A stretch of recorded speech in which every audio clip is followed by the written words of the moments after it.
So hello my dear jeetars, I hope you all are doing well. और ये हमारे channel की first face cam video होने वाली है and honestly I am super excited about this. तो आज की इस वीडियो में हम डिस्कस करने वाले जेईई मेन 2026 जनवरी अटेम्प्ट के लिए 4 मंथ रोड मैप। तो गाइज इस वीडियो के लिए कोई स्क्रिप्ट नहीं लिखी है, एक रोड मैप जरूर बनाया है और उसे अच्छे से लिख किया है। अब जो भी तुम्हें स्टेप्स फॉलो करने हैं, जो भी स्ट्रेटेजीज इंप्लीमेंट करनी है, उसको एकदम डिटेल मैनर में मैंने यहाँ पे लिख दिया है and I will explain this further in the video. But video में आगे बढ़ने से पहले I want to distribute all of you in particular categories, ताकि हमारे लिए स्ट्रेटेजीज डिस्कस करना थोड़ा इजी रहे। ब्रॉडली अभी तुम में से जितने भी बच्चे हैं वो इन 3 कैटेगरीज में फॉल कर रहे होंगे। So I know you all very well. तुम में से एक कैटेगरी के बच्चे इस तरह के होंगे जिनकी थ्योरी तो है भाई बहुत सही चल रही है, या तो तुम किसी ऑनलाइन कोर्स में एनरोल्ड हो, या फिर ऑफलाइन कोचिंग जाते हो, या फिर इवन यूट्यूब से किसी फ्री रिसोर्स से पढ़ रहे हो। तो सर तुम्हारा थ्योरी कवरेज तो भाई एकदम बढ़िया चल रहा है। मस्त हमारे नोट्स बन चुके of both 11th and 12th, और 12th का भी सिलेबस कुछ महीनों में तुम्हारा खत्म हो जाएगा। बट ना तो तुमने यहाँ पे अच्छे से प्रैक्टिस करी है और ना ही तुमने यहाँ रेगुलरली मॉक टेस्ट अटेम्प्ट करे हैं। तो इसकी वजह से तुमने even after attending so many classes and making so many notes, अपनी प्रिपरेशन में उस तरह का कॉन्फिडेंस आ ही नहीं पा रहा है।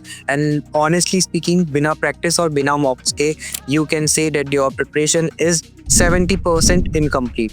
तो अपन डिस्कस करेंगे that how can you complete this preparation efficiently.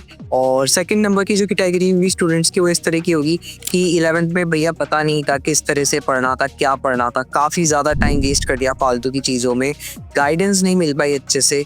But 12th में आते आते हमने चीज़ें सीखी और 12th में हमने फ्लो पकड़ लिया। तो उनका 12th का सिलेबस तो काफ़ी आराम से चल रहा है, एकदम सही चल रहा है, चीज़ें स्मूथली उनके लिए वर्कआउट कर रही है। बट 11th का काफ़ी ज़्यादा बैकलॉग हो चुका है और समझ नहीं आ रहा है कि उसको अब हम कैसे कंप्लीट करें, बिकॉज 11th का भी काफ़ी अच्छा खासा वेटेज होता है आपके जेईई मेन एग्जामिनेशन के अंदर। और हमारे पास तीसरी तरह की कैटेगरी आ जाती है। तो भाई इन बच्चों ने अभी तक कुछ भी नहीं करा है, ना तो सिलेबस कवर करा है, ना ही प्रैक्टिस, ना ही मॉक टेस्ट। इन्हें बिल्कुल जीरो से ही अपनी प्रिपरेशन स्टार्ट करनी है। तो इनके लेकर भी हम कुछ डिस्कशन आगे वीडियो में कर रहे होंगे।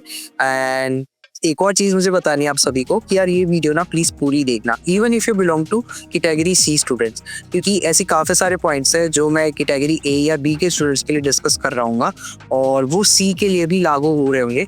So I will just request you to watch the entire video patiently and attentively. So सबसे पहले हम कैटेगरी ए वाले स्टूडेंट्स की बात कर लेते हैं। तो देखो, तुम्हें सबसे पहली चीज़ ये करनी है कि यार तुम्हारा एटलीस्ट जो थ्योरी पोर्शन है ना, उसका मामला नवंबर से दिसंबर तक खत्म हो जाना चाहिए। अब तुम इसको भले ऑफलाइन कोचिंग से कर रहे हो या फिर किसी ऑनलाइन कोर्स में एनरोल्ड हो, ट्राई करो कि यार दिसंबर, एटलीस्ट दिसंबर मिड तक तो तुम्हारा ये सारा थ्योरी पोर्शन कवर हो ही जाए, राइट। एंड अभी से starting from tomorrow only you need to follow a rotational study method. अब ये मेथड में क्या है ना, तुम एक दिन तो करोगे सिर्फ मैथ्स की प्रैक्टिस, तुम्हें सिर्फ मैथ्स की प्रैक्टिस करनी है after your lectures. And I know भाई काफी ज्यादा टाइम बचता है तुम्हारे पास लेक्चर्स के बाद, इतना तुम्हारा पूरा दिन भी लेक्चर देखने में नहीं जा रहा है, और अगर जा रहा है तो प्लीज उसे कम करो और प्रैक्टिस को टाइम देना चालू कर दो। तो एक दिन तो तुम्हें सिर्फ मैथ्स की प्रैक्टिस करनी है एंड सेकेंड डे तुम्हें फिजिक्स प्लस केमिस्ट्री दोनों की प्रैक्टिस करनी है। अब तुम इनके जो है चैप्टर्स अपने हिसाब से डिसाइड कर सकते हो कि तुम्हें सबसे पहले कौन से चैप्टर की प्रैक्टिस करनी है।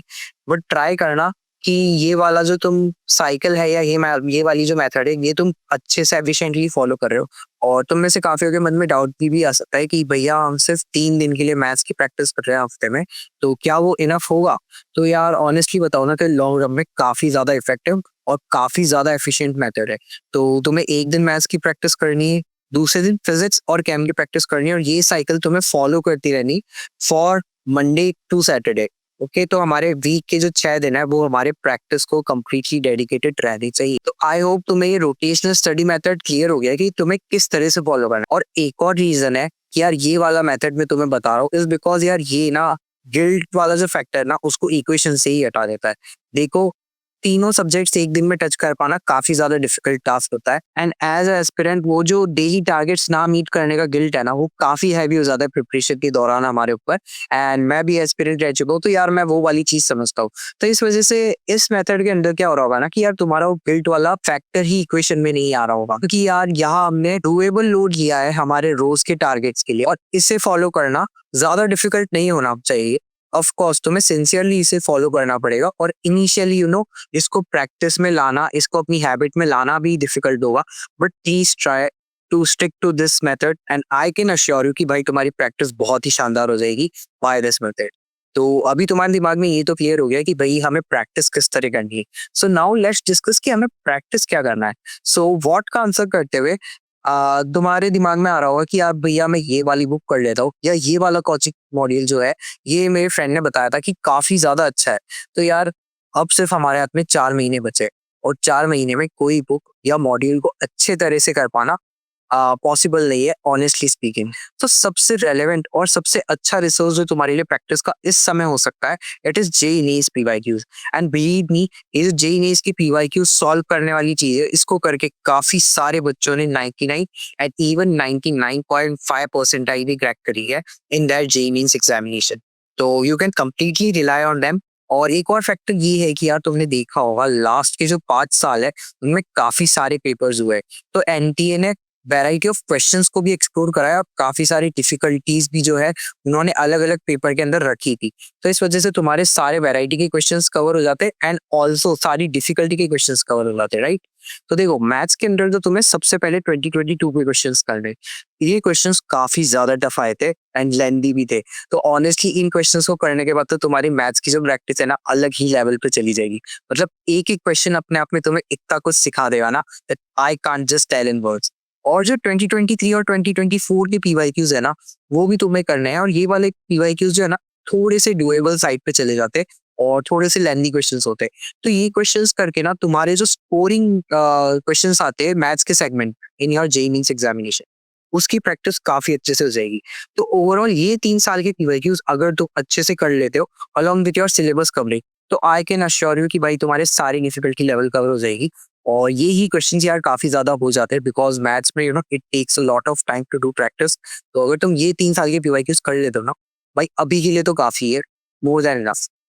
और फिजिक्स और केमिस्ट्री में तुम्हें सबसे पहले 2019 एंड 2025 के क्वेश्चंस करने हैं। क्यों? क्योंकि भाई 2019 का जो पेपर था ना काफी ज्यादा कंसेप्चुअली डीप क्वेश्चंस पूछे गए थे उस वक्त। तो यहाँ जो है तुम्हारे कॉन्सेप्ट्स काफी अच्छे से वेरीफाई हो जाएंगे, टेस्ट हो जाएंगे। और 2025 में क्या होता है ना, एक काफी चेंज देखने को मिला था पैटर्न के अंदर। काफी सारे स्टेटमेंट बेस्ड एनसीईआरटी के थ्रू एंड फंडामेंटल कॉन्सेप्ट्स पे बेस्ड स्टेटमेंट क्वेश्चंस पूछे गए थे। तो ये 2025 वाले पेपर्स तुम्हारे उन ट्रिकी स्टेटमेंट बेस्ड क्वेश्चंस की प्रैक्टिस काफी अच्छे से करा रही है। और उसके बाद तुम्हें 2022 और 2023 के पीवाईक्यूज कर लेने। अब 2024 के मैं इसलिए करने को नहीं कह रहा हूँ क्योंकि यार वो ना काफी इजी आए थे। अगर तुम बाकी के जेईई मेंस की पेपर्स देखोगे ना प्रीवियस ईयर्स के, तो उससे 2024 का लेवल थोड़ा काफी इजी सा आया था, डाइल्यूटेड सा आया था। तो मैं बोलूंगा कि यार समय बच जाता है ना, तो भले ही तुम कर सकते हो, बट ये 4 साल के पीवाईक्यूज तो तुम्हें टॉप प्रायोरिटी पे करने ही करने हैं। ओके, एंड अब ये क्लियर हो गया कि भैया हमें क्या सॉल्व करना है, बट ये पीवाईक्यूज हम कहाँ से सॉल्व कर सकते हैं। तो देखो ये पीवाईक्यूज के लिए तुम्हारे पास दो ऑप्शंस है। फ्री में तो तुम्हारे पास मार्क्स ऐप आ जाता है। अब जिन जिनको नहीं पता है, मार्क्स ऐप जो है एक काफी फेमस हमारे JEE faculty as well as JEE mentor है, अनूप गुप्ता सर। तो उनका मैथ एंड मून नाम का एक चैनल है, and they have launched this app few years back, marks app, जिसपे सारे PYQs free of cost available है with their solutions, tech solutions. तो तुम ऑफ कोर्स वहां जाके ही जो है अपने पीवाईक्यूज प्रैक्टिस कर सकते हो। बट मैंने अपने टाइम पे लाइक 1.5 years अगो मैंने एग्जाम गोल को ज्यादा प्रेफर किया था। क्यों? क्योंकि यार मार्क्स ऐप में उस टाइम मुझे पर्सनली क्या रियलाइज हुआ ना कि उनके जो केमिस्ट्री के सॉल्यूशंस एज वेल एज जो आंसर्स थे उनमें काफी इनकंसिस्टेंसी थी, और कुछ कुछ जगह वो गलत भी दिए हुए थे।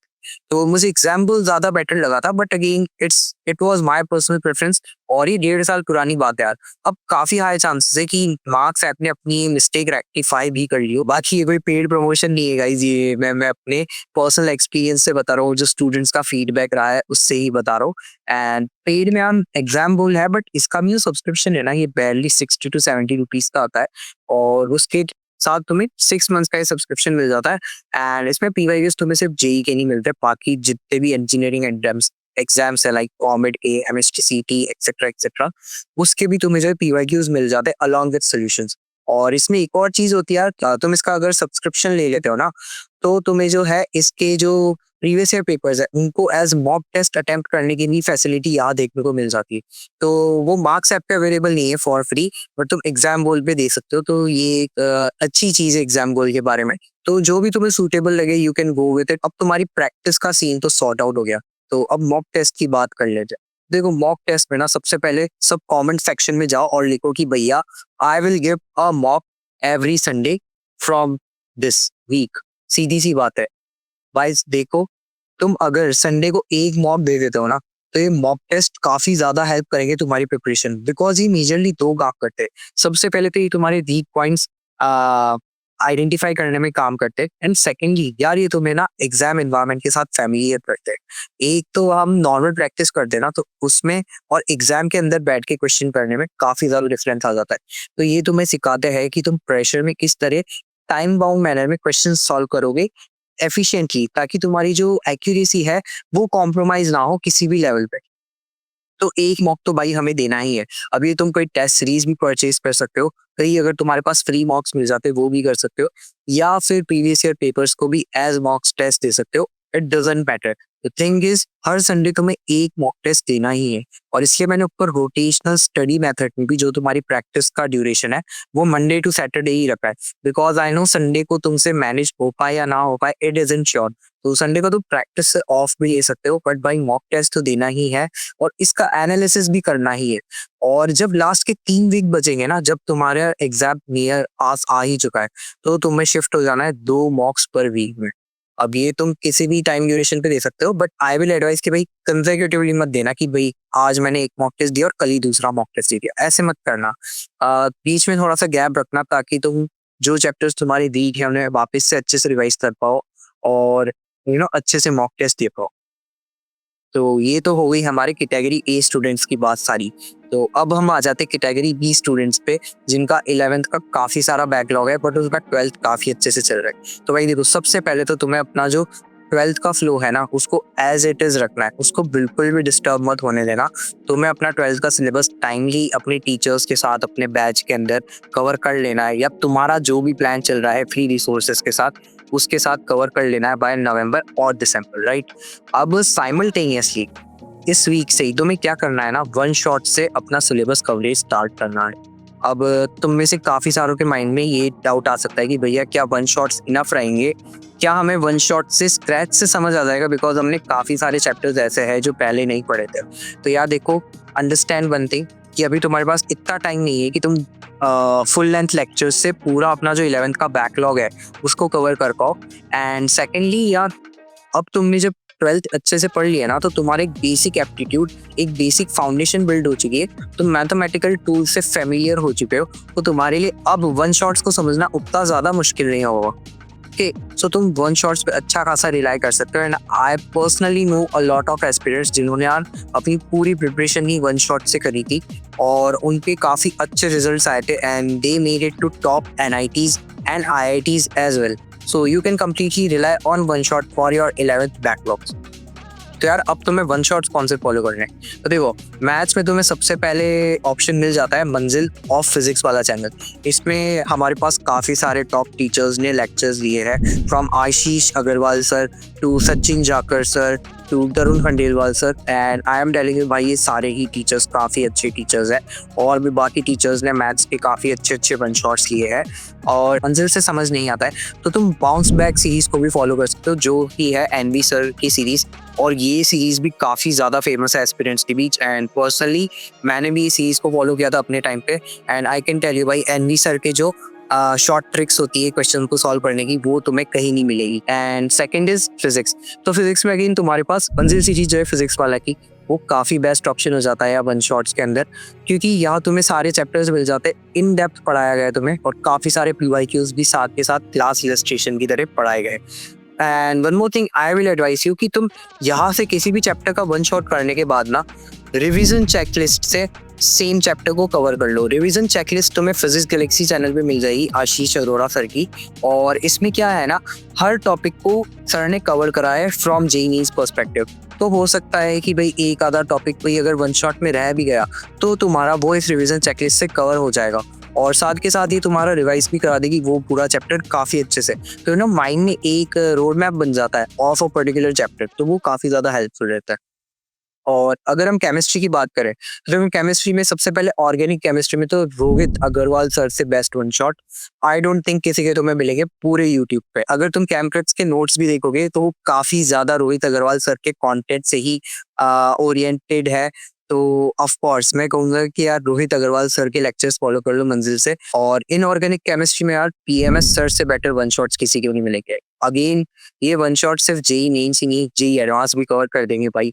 सर ने इतने सारे क्वेश्चंस और इतने सारे इलस्ट्रेशंस बताया ना अपने वन शॉट्स में कि यार तुम्हें इसके अलावा सही बता रहा हूँ और कुछ प्रैक्टिस करने की जरूरत नहीं पड़ी अगर तुमने ये वन शॉट्स कर। एंड अगर यार काफी बच्चों को होता है कि ओवरवेलमिंग हो जाता है पीएमएस सर के वन शॉट्स, मैंने देखा है, तो तुम एसवी मैम से भी पढ़ सकते हो, साक्षी वोरा मैम से।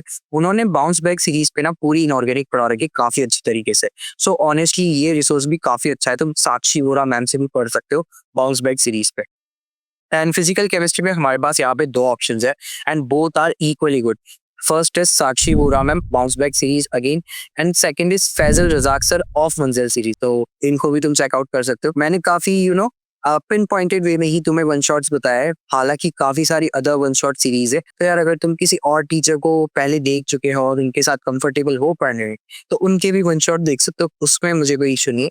But these were my personal recommendations, और अगर किसी बच्चे ने पहले वन शॉट्स नहीं देखे तो आई विल सजेस्ट कि तो इन्हीं वन शॉट्स के साथ जाओ। कैटेगरी बी के हमारे स्टूडेंट्स हैं, उन्हें प्रैक्टिस कैटेगरी ए वालों की तरह ही करनी है। मॉक टेस्ट का भी जो हमारा रूटीन है वो कैटेगरी ए वालों की तरह ही फॉलो हो रहा होगा कि हम हर वीक के संडे को एक मॉक टेस्ट तो दे ही रहे होंगे, और जब हमारे एग्जाम के लास्ट 3 वीक्स बचे होंगे तो उसमें हम 2 मॉक टेस्ट पर वीक पे शिफ्ट कर जाएंगे।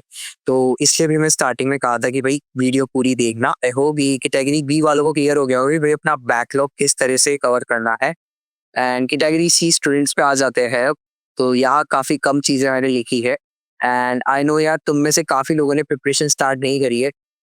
मेजोरिटी वो होंगे जो यार खुद की गलती की वजह से प्रिपरेशन स्टार्ट नहीं करी थी, लेजीनेस थी या गाइडेंस नहीं मिली थी या कुछ भी रीजन हो सकता है यार। I know India is a very diverse country और हमारे यहाँ काफी सारी प्रॉब्लम्स रहती है। Lot of you might be belonging to not so good economic strata और काफी सारे फैमिली इश्यूज भी हो सकते हैं। I completely understand that. But यार अब भी अगर तुम चालू कर देते हो अपनी प्रिपरेशन तो तुम अगले 4 महीने में काफी अच्छी पोजीशन पे हो सकते हो। बट यहाँ से तुम्हें एक चीज समझने की बहुत जरूरी है कि 99 परसेंटाइल यहाँ से स्कोर कर पाना is I won't say impossible but highly unlikely कि यार तुम यहाँ से 99 परसेंटाइल स्कोर कर लो। Yes you can name few exceptions which is completely fine, but एक बात समझो कि यार देयर आर हाई चांसेस कि तुम वो एक्सेप्शनल बंदे नहीं हो and you might not be able to achieve that 99 percentile as well. तो क्या हमें दुखी हो जाना चाहिए, हमें प्रिपरेशन ही स्टार्ट नहीं करनी चाहिए? वेल ऐसा भी नहीं है। तुम्हें एक रियलिस्टिक टारगेट लेना है यार, बिकॉज अगर तुम एकदम ही अनरियलिस्टिक टारगेट ले लेते हो ना और फिर उसे अचीव नहीं कर पाते हो तो ना तो तुम्हारे पास मोटिवेशन आता है, बॉक्स में उस तरह के मार्क्स भी नहीं आ रहे तो कंटिन्यूसली डीमोटिवेट होते रहोगे कि यार शायद मुझसे तो ये नहीं होगा। तो it's better to make a achievable a feasible target. तो यार 120 से 150 मार्क्स का जो टारगेट है ना मैं मानता हूँ काफी अचीवेबल है। अब शिफ्ट टू शिफ्ट इस पे जो परसेंटाइल बनेगी वो डिपेंड करती है 95 से 97 परसेंटाइल के बीच जो है ये हमारी बन जाती है जेईई मेंस के अकॉर्डिंग। और ऑनेस्टली बताओ ना यार तो तुम एग्जाम तो दोगे ही, मुझे इतना बताए जिन्होंने भी अभी प्रिपरेशन स्टार्ट नहीं करी है ड्यू टू एनी रीजन। और 50 से 80 परसेंटाइल के बीच लाने से बेहतर है कि तुम ये मेहनत अब चालू कर दो और ये जो तुम 95 से 97 परसेंटाइल यहाँ से मेहनत करके ला सकते हो और even 99 percentile nobody knows that, but at least 95 से 97 परसेंटाइल तक तो खुद को पुश कर सकते हो। और यार ये परसेंटाइल आ गई ना तो एटलीस्ट तुम्हारे पास एक सेफ्टी हो जाती कि यार मेरे स्टेट में मुझे एटलीस्ट एक ढंग का गवर्नमेंट कॉलेज मिल जाएगा और या फिर मुझे जो है अच्छी जगह स्कॉलरशिप मिल जाएगी। इवन अगर मैं कोई डिसेंट सा कॉलेज ज्वाइन करता हूँ, प्राइवेट कॉलेज ज्वाइन कर रहा हूँ तो वहाँ एक स्कॉलरशिप मिल जाएगी। It is a really good state to be in. आज से भी अगर तुम प्रिपरेशन चालू कर देते हो तो तुम्हें अपनी प्रिपरेशन जो है कम्प्लीटली वन शॉट से ही करनी है, बिकॉज अब टाइम नहीं बचा है कि तुम फुल लेंथ लेक्चर करो। तुम्हें वन शॉट से फटाफट अपने कॉन्सेप्ट रिवाइज पढ़ने हैं और उसके बाद क्वेश्चन प्रैक्टिस करनी है। क्वेश्चन प्रैक्टिस क्या करनी है, कैसे करनी है, मैंने कैटेगरी ए वाले स्टूडेंट्स के लिए बता दिया है। और तुम्हें वन शॉट्स क्या देखना है, अभी जस्ट मैंने कैटेगरी बी वाले स्टूडेंट्स के लिए बताया है। बस फ़र्क ये है कि कैटेगरी बी वाले स्टूडेंट्स जो है अपना सिर्फ 11th का बैकलॉग कवर करेंगे इससे, बट तुम्हें अपना पूरा सिलेबस वहाँ से कवर करना होगा। तो स्टार्ट कर दो। नोट्स बनाने में ज़्यादा टाइम वेस्ट मत करना, ये एक बात मैं बताना चाहूँगा। Make very short to the point crisp notes. जो कैम्प्टेक्स के नोट्स है तो उससे इंस्पिरेशन ले सकते हो, या फिर अगर तुम्हें एक वीडियो भी चाहिए on how to make notes from one shots तो वो भी बता देना। और अपना ज़्यादा टाइम जो है क्वेश्चन प्रैक्टिस को देना, मॉक टेस्ट को देना, बिकॉज वही दो चीज़ें हैं जो तुम्हारे concepts in long run clear भी कर रही होगी और तुम्हें फाइनल एग्जामिनेशन के लिए तैयार भी कर रही होगी। तो ये 120 से 150 मार्क्स का जो है हमें टारगेट क्लियर रखना है अपने माइंड में, एंड अप्रैल में जाके हमें और इम्प्रूव करना है। So guys, this was all about our roadmap for 4 months. So I hope सभी कैटेगरीज के लिए मैंने जो जो पॉइंट्स डिस्कस करे आप सभी बच्चों को समझ आए होंगे। These are actionable points, तो इन पे काम किया जा सकता है। Keep studying, keep practicing. See you in the next video. Thank you.